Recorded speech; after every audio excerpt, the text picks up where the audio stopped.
देश के लिए शहीद हुए शुभम गुप्ता की शहादत का आज कैसे योगी सरकार के एक मंत्री ने तमाशा बना दिया, हम आपको ये दिखाएंगे। ये भी देखिए शुभम गुप्ता के लिए कैसे हजारों की तादाद में लोगों की भीड़ उमड़ी और ये भीड़ उनके घर तक किस कदर बेकाबू रही, ये भी दिखाएंगे। ये भी जानिए कि कैसे बाबा बागेश्वर धाम जब कानपुर पहुंचे हैं तो उन्हें देखने वाले, उन्हें सुनने वालों के लिए सुनने वालों की भी भीड़ उमड़ी और बाबा ने हलाल सर्टिफिकेशन को लेकर क्या कहा। और आखिर में हम आपको बताएंगे कि ओम प्रकाश राजभर अब मंत्रिमंडल में शामिल होने को लेकर क्या नई बात कह रहे हैं। ये तमाम खबरें आज का यूपी में। नमस्कार, मैं हूं कुमार अभिषेक, आप देख रहे हैं यूपी तक। हम हाजिर अपने न्यूज शो आज का यूपी में। तो आज बात होगी उत्तर प्रदेश के उस सपूत की जिसकी शहादत ने सबकी आंखें नम कर दी। जी हां, शुभम गुप्ता भारतीय सेना के कैप्टन, लेकिन कश्मीर में आतंकियों से लड़ते हुए जिन्होंने अपनी शहादत दी। आज शाम उनका पार्थिव शरीर आगरा पहुंचा है। आगरा के रहने वाले थे शुभम गुप्ता। एक हफ्ते बाद ही उनकी शादी की बातें शुरू हो रही थीं, लेकिन उसके पहले ही लश्कर ए तोयबा के आतंकियों के सफाए के दौरान गोली लगने से उनकी मौत हुई। आज उनका पार्थिव शरीर पहुंचा है। आगरा के एयरपोर्ट से लेकर उनके घर तक हजारों की तादाद में दोनों तरफ लोग शुभम गुप्ता के अंतिम दर्शन के लिए मौजूद दिखाई दिए। कोई कोना ऐसा नहीं था जहां लोगों की भीड़ मौजूद नहीं थी। सब इस वीर बेटे को श्रद्धांजलि देने सड़कों पर उमड़े हुए थे।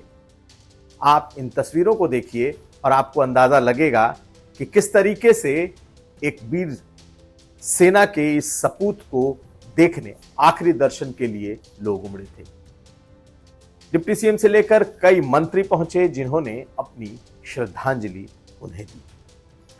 लेकिन इसी दौरान एक शहादत का तमाशा बनाने का दृश्य भी दिख गया। दरअसल योगी सरकार के एक मंत्री योगेंद्र उपाध्याय सरकार की तरफ से जो 50 लाख की सहायता राशि है उसका चेक लेकर आगरा में शुभम गुप्ता के घर पहुंचे थे और बकायदा फोटो ऑप्स के लिए किस तरीके से शुभम गुप्ता की मां उस चेक को लेने के लिए उन्हें सामने लाया गया और उनकी मां ने क्या कहा, ये भी हम आपको सुनाएंगे। लेकिन जो तमाशा बना है उसे देखकर हर कोई हैरान है कि आखिर कोई ऐसा कैसे हो सकता है। ठीक है, सरकार की सहायता राशि है, उसे देने का भी एक तरीका होता है, लेकिन ये क्या कि शहीद की मां को आ करके और कैमरे के सामने इस तरीके से चेक दिया जाए। उसकी मां, शुभम गुप्ता की मां, जो कि अपने बेटे का अभी आखिरी मुंह भी नहीं देख पाई है, किस तरीके से वो उस जगह पे अपनी बात कह रही है, ये भी सुनिए। जरा एक बार आप मैडम एक मिनट थोड़ा पीछे। मुझे सब कुछ नहीं चाहिए। हर जगह तस्वीर खिंचवाने की ललक, हर जगह फोटो ऑप की ललक, ये साफ दिखाई दे रहा है कि नेताओं ने किस तरीके से और खासकर इस मंत्री ने किस तरीके से शहादत का मजाक बना दिया। ट्विटर से लेकर सभी सोशल मीडिया के प्लेटफॉर्म पर लोग मंत्री योगेंद्र उपाध्याय की आलोचना कर रहे हैं अपने अपने शब्दों में, अपने अपने तरीके से।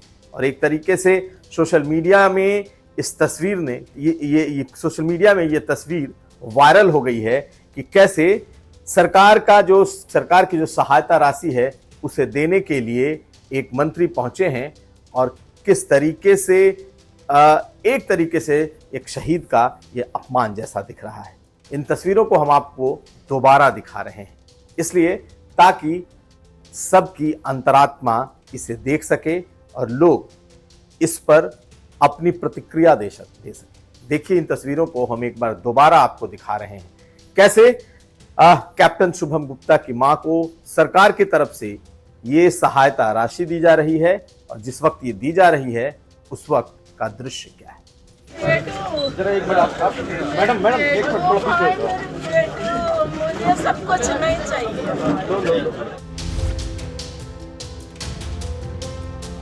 बाबा बागेश्वर धाम यानी कि आचार्य धीरेन्द्र शास्त्री आज कानपुर में थे। उन्हें देखने वालों का हुजूम आज कानपुर में उमड़ा था।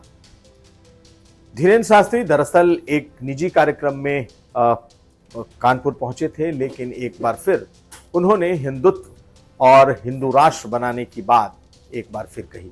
उन्होंने कहा कि जितने भी मानने वाले हिंदू पंथ के मानने वाले लोग हों, बेशक वो अलग अलग पंथ को मानते हों हिंदू धर्म के भीतर, लेकिन अगर हिंदू राष्ट्र बनाना है तो सभी को एक होना होगा।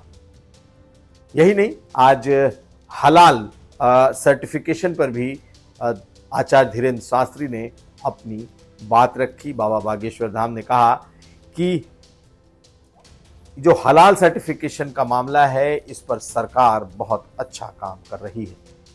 और साथ साथ चूंकि कानपुर में थे तो गुटखे पर तो उन्हें बोलना ही था, और जब एक सवाल पूछा गया तो उन्होंने उसका भी जवाब दिया।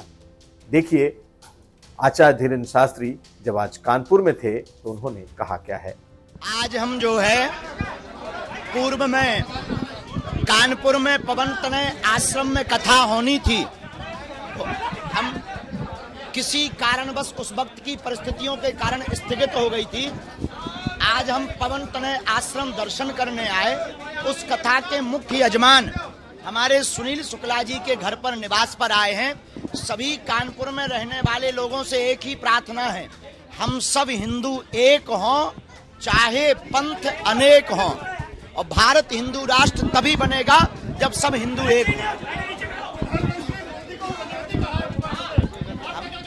राजनेताओं पर हम कोई टिप्पणी नहीं करते, ना राजनीति पर कोई टिप्पणी नहीं करते। हमसे पूछो,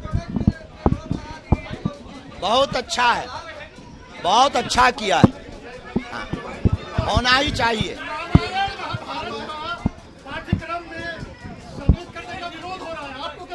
ये विरोध करने वाले रावण के खानदान के हैं, इनकी ठठरी बारो। हिंदुओं के देश में रामायण नहीं पढ़ाई जाएगी, हिंदुस्तान में राम के राष्ट्र में अगर रामचरितमानस नहीं पढ़ाई जाएगी तो क्या पाकिस्तान में पढ़ाई जाएगी। और आज सुनिए ओम प्रकाश राजभर को। जी हां, ओम प्रकाश राजभर जो लगातार मंत्रिमंडल विस्तार की तारीखें लगभग बता रहे थे, मंत्रिमंडल विस्तार में खुद के होने की बात कह रहे थे, अब जबकि मंत्रिमंडल विस्तार उनके मुताबिक तारीखों पर नहीं हुआ, तो अब वो कह रहे हैं कि वो ये मंत्रिमंडल विस्तार हो न हो, उन्हें शामिल किया जाए या न किया जाए, लेकिन वो एनडीए के साथ रहेंगे। आज भदोही में थे ओम प्रकाश राजभर, वहां एक जनसभा को उन्होंने संबोधित किया और उन्होंने ये बात कही कि उनके एनडीए में होने को लेकर बार बार सवाल उठाए जा रहे हैं, वो मंत्री बने या ना बने वो एनडीए में ही रहेंगे। सुनिए ओम प्रकाश राजभर क्या कह रहे हैं। याद होगा जब मैं सपा के साथ था तो मैंने कहा था कि एक भी सीट नहीं मिलेगी तब भी सपा के साथ रहूँगा, कहा था ना। और आप लोगों की तरफ से कई जगह सवाल आए कि क्या करेंगे, मैं साथ था। देखिए हमारी बात माननीय प्रधानमंत्री जी से, गृह मंत्री जी से और मुख्यमंत्री जी से, तीनों लोगों से हुई है। जो बातें तय हैं वो बातें तय हैं। हम 2024 के चुनाव को एनडीए के साथ लड़ने के लिए हम एनडीए में शामिल हैं। मंत्री पद हमारे लिए बहुत मायने नहीं रखता है, एक साधन है। और जो मंत्री पद रिजाइन दे के चला आया हो समाज के हित के लिए, उसके लिए मंत्री पद क्या मायने रखता है। तो ये था आज का यूपी। हम कल फिर हाजिर होंगे, तब तक हमें दीजिए इजाजत। नमस्कार।